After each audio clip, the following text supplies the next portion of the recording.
Të thënurit 100 herë subhanallahi ve bihamdihi, vlera e kësaj.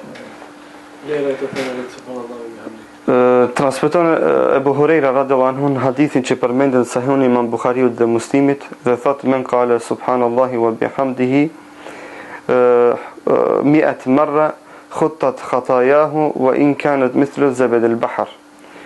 Thot kush thot 100 herë subhanallahi wa bihamdihi i fshihen gjunahat mëkatet edhe nëse i ka të shumta sikurse shkuma e detit.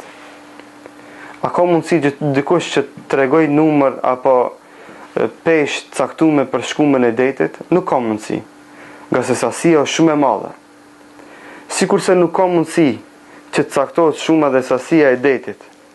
Në të njëjtën formë do të thotë, nuk ka mundësi, do të thotë që të numërohen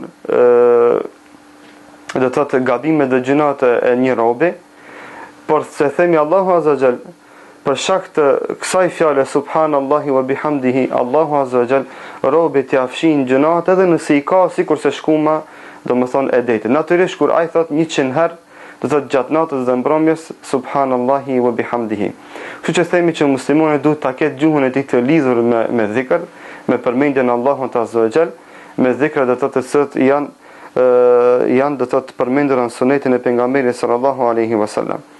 Abu Dharr radhiyallahu anhu në një transmetim tjetër në Sahihun e Imam Muslimit përmend se pejgamberi sallallahu alaihi wasallam është pyet su'ila an afdal adh-dhikr, se pejgamberi sallallahu alaihi wasallam është pyet nga dhikri më i mirë, më i çmueshëm tek Allahu Azza wa Jall.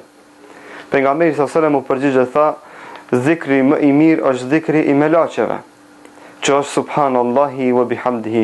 Thot dhikri më i mirë është dhikri i melaçeve, të cilët melaçe edhe ata janë detyruar dhe janë urdhëruar nga Allahu Azza wa Jall që ta madhërojnë Allahun subhanahu wa taala me fjalën subhanallahi wa bihamdihi.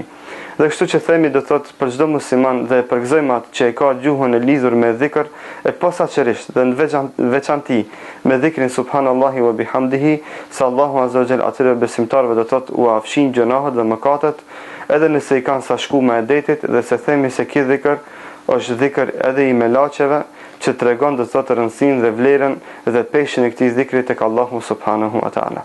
Allahu shpërblet. Wassalamu alaikum wa rahmatullahi wa barakatuh.